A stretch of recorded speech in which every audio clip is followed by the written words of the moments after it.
इस चुनावी माहौल में राजस्थान में सवाल यह भी हो सकता है कि आखिर वसुंधरा राजे कहाँ है।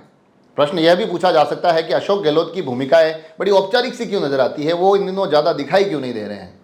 जी हाँ, राजस्थान में 25 से लोकसभा क्षेत्र के लिए चुनाव हो रहे हैं, वोटिंग हो रही है, मगर बीते 25 सालों तक बारी बारी से इस सूबे के मुखिया रहे, इस सूबे की राजनीति का सबसे महत्वपूर्ण केंद्र रहे दोनों चेहरे इस चुनावी माहौल में थोड़े कम दिखाई दे रहे हैं, गायब गायब नदारद नजर आ रहे हैं।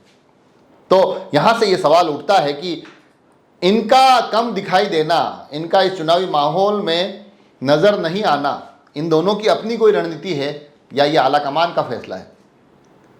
अब इसके पीछे के असल कारण तो आप और हम नहीं बता पाएंगे, मगर ये तय है कि इस बात की चर्चाएं जरूर है, और उसमें भी विशेष तौर पर वसुंधरा राजे की चर्चा, क्योंकि इस बात से कोई इनकार नहीं कर सकता कि ये दोनों ही लोग बड़े ही लोकप्रिय चेहरे रहे हैं। और वसुंधरा राजे तो विधानसभा चुनाव नवंबर 25 से पहले, तो नवंबर 25 2023 से पहले लगातार सक्रिय दिखाई दी है। अलग अलग जगह रैलियां की, उन्होंने बहुत सारी जनसभाएं संबोधित किए। उन जनसभाओं में जिस प्रकार से लोग आए, जिस प्रकार से वसुंधरा राजे का एक चार्म, एक क्रेज हुआ करता था, वो बताता है कि उनकी लोकप्रियता बहुत बेहतरीन तरीके से राजस्थान में समय समय पर देखी जाती रही है।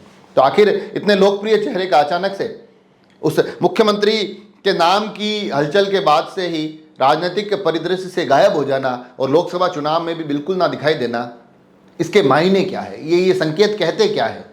क्या वसुंधरा राजे अपने आप को सिर्फ झालावाड़ तक सीमित करके रखना चाहती है, जहां से उनके पुत्र दुष्यंत सिंह लड़ रहे हैं, वो सिर्फ उस सीट पर फोकस करना चाहती है?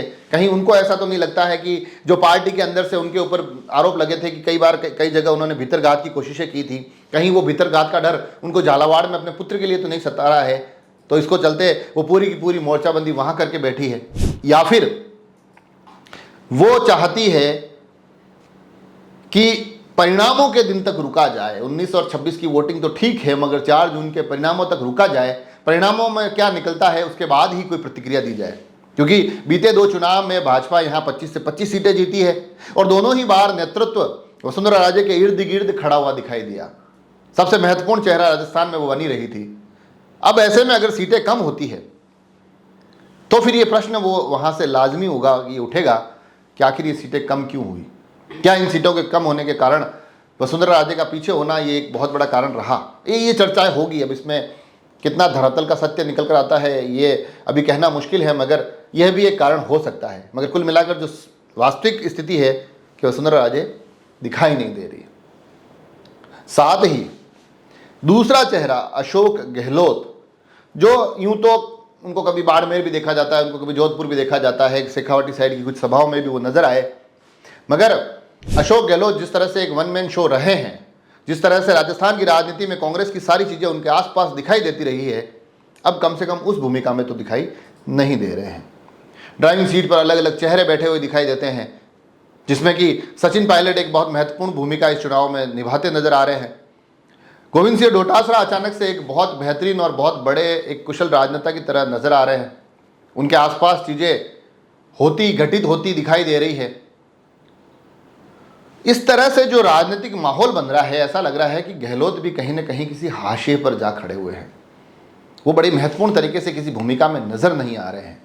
क्या इसका कारण भी पुनः यह कि वो अपने पुत्र की राजनीतिक जो भविष्य है उसकी इतनी ज़्यादा चौकसी में लगे हुए हैं, उसको इतना ज़्यादा वो बड़ी गंभीरता के साथ लेकर इस चुनाव में लगे हुए हैं कि उनको लगता है कि राजस्थान में क्या होता है वो बाद में देखा जाएगा, पहले जालोर जीत ले, पहले उनके पुत्र वैभव गहलोत लोकसभा के सांसद बन जाए।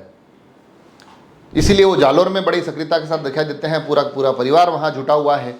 या फिर कहीं ना कहीं अब पिछले चुनाव के बाद पार्टी ये सोचती है कि अब नए चेहरों को कमान दी जाए, नए चेहरों को आगे लाया जाए। जो उपचुनाव विधानसभा के जो चुनाव थे उसमें जो टिकट वितरण को लेकर अभी तक भी प्रश्न खड़े किए जा रहे हैं, क्या उसको लेकर भी कुछ कारण है या अंदर भी कोई तनातनी है?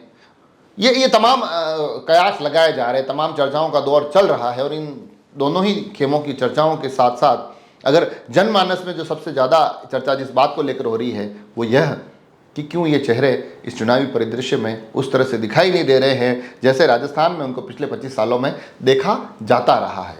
एक महत्वपूर्ण प्रश्न है जिसके जवाब जो प्रतिक्रियाओं के माध्यम से आएंगे, वो कब आएंगे पता नहीं है, मगर ये तय है कि दोनों नेता एक ना एक दिन अपनी चुप्पी तोड़ेंगे, और जब वो चुप्पी टूटेगी तो ये जो इन दिनों की हालिया राजनीति के तमाम दावपेच देखे जा रहे हैं उस पर कोई बात पहुँचेगी, उस पर भी बात की जाएगी। हमें उस दिन का भी इंतज़ार रहेगा, साथ ही तमाम राजनीतिक घटनाक्रम को आप तक पहुँचाने की कोशिश रहेगी।